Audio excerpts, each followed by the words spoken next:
Thor here, and today I'd like to talk about how I keep my boat warm in the wintertime, or whenever it's generally speaking cold. So, understand that I have a full-time liveaboard, but my solution could easily apply to any kind of day cruiser. My solution could easily be applied to really any boat. It's not a specific scenario situation. And the other thing that's really nice about the solution is it's very economical and cheap. You can generally do everything for well under $200 for this whole solution. So, to start out with, some people may have seen these before. Don't know if you're familiar with these. These are a Chinese diesel heater, a very simple device. Cold air goes in right here, hot air comes out right there. You've got intake and outtake for exhaust. So in regards to these, not a lot of people put them on boats. Not to say that they're never put on boats, because obviously in my case and scenario, this one was put on a boat, but not a lot of people put these on boats simply because they just don't know about them, or they don't know they exist and that they work for boats. So these things are really intuitive for their pricing. So they do have authentic versions of these that are built in, I don't remember what country they're built in, but they have a real model of these, and they're around $500-700 versus the knockoff ones like this one here are only $150. That's how much I paid for this one.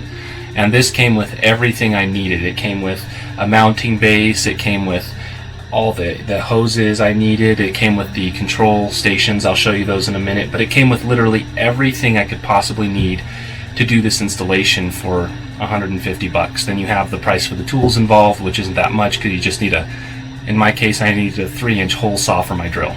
So very easy to install and quite economical. So I'll go ahead and show you kind of my actual setup. This one, I should forewarn you, this one is not in my actual setup. I have one that's nearly identical to this.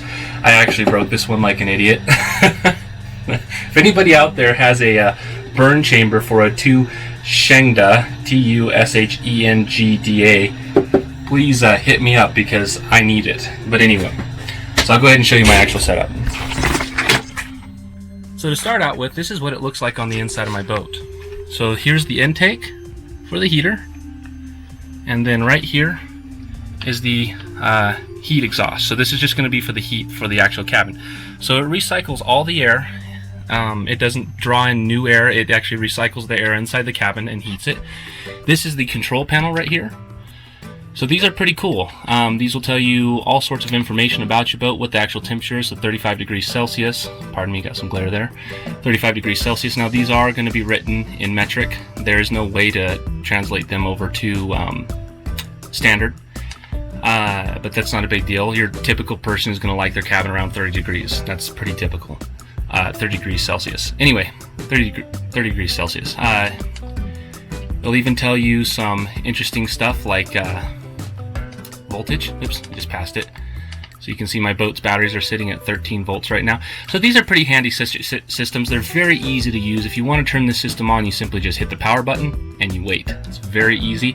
And you can see I have this wire temporarily ran up through this vent right here. This wire will eventually get run through there, through the actual roof and made to look nice.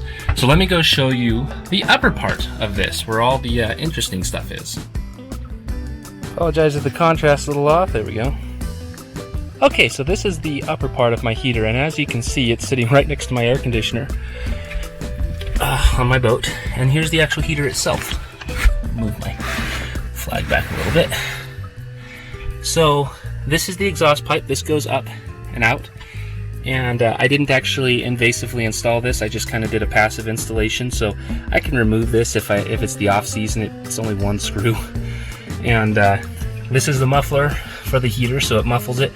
These really work, and they do make them a lot quieter. You can buy kits without these, so if you don't care about how loud it is, you don't need to buy that. Here's the 3-inch hose that goes down into the cabin, and this hose is the one that puts the heat into the cabin. Back there you can see the 3-inch hose I used. I had to buy that hose separately because they don't generally design these things to be put outside of the vehicle, but I didn't want it inside of my boat, and I have this perfectly covered doghouse for it, so in the doghouse it went.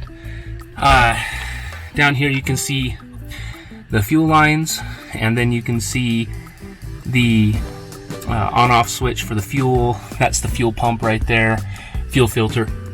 I don't care who you are, if you do one of these setups, definitely run a fuel filter.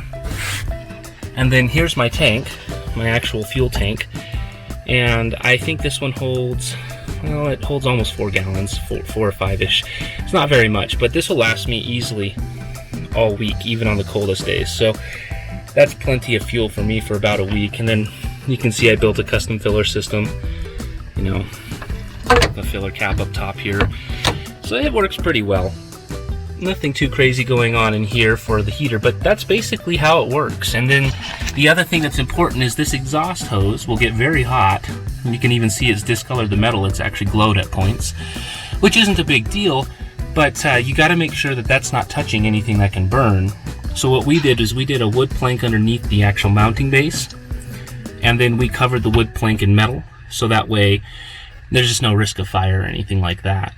Now, if this was installed in the car, which is what these are designed for, you can install that and you cut the hole in the floor and you just run the exhaust pipe straight down. However, in a boat, you have to run it up, because if you run it down, you're going to run it into the water.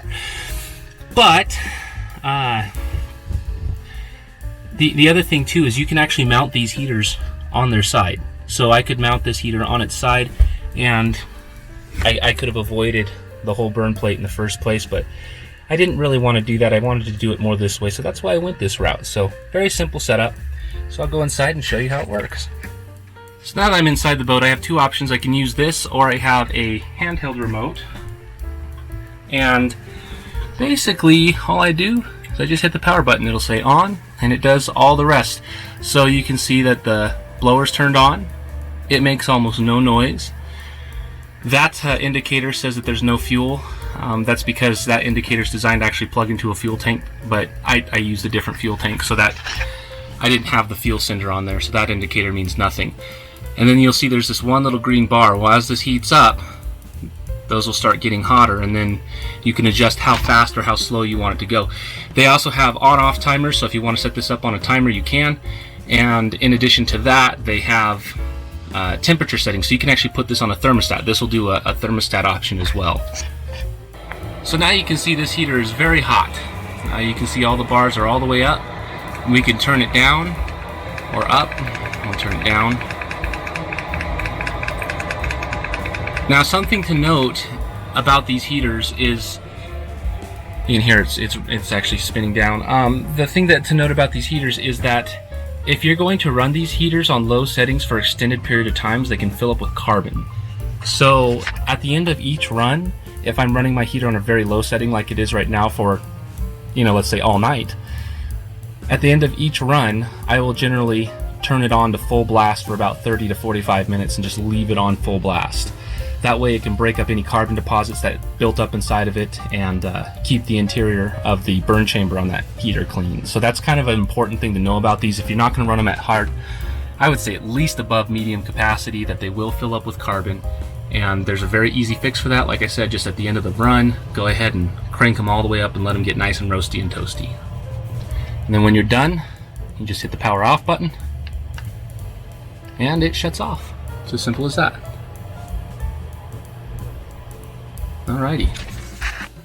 Alrighty, so if it seems like I'm kind of hot now, it's because I am hot.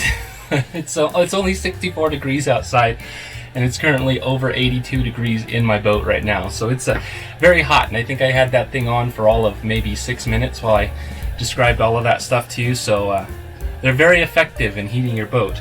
Giving reference, that was one of the, like I said earlier, that was one of the first things I ever installed was the heater. And the reason why I did that was when I lived in Post Falls, Idaho, which is a very mountainous, cold region. I was working on this boat and the temperature was below zero at certain points in times. It was super, super cold, and I had to figure out a way to heat it that was out of the way. And that was my solution. It was very simple. And so it works in, you know, basically sub-zero degree weather. It'll work just fine. I never had any issues with it. And in regards to its output, it'll keep you warm in anything, absolutely anything. So I hope you enjoyed this video. This is Thor, signing out.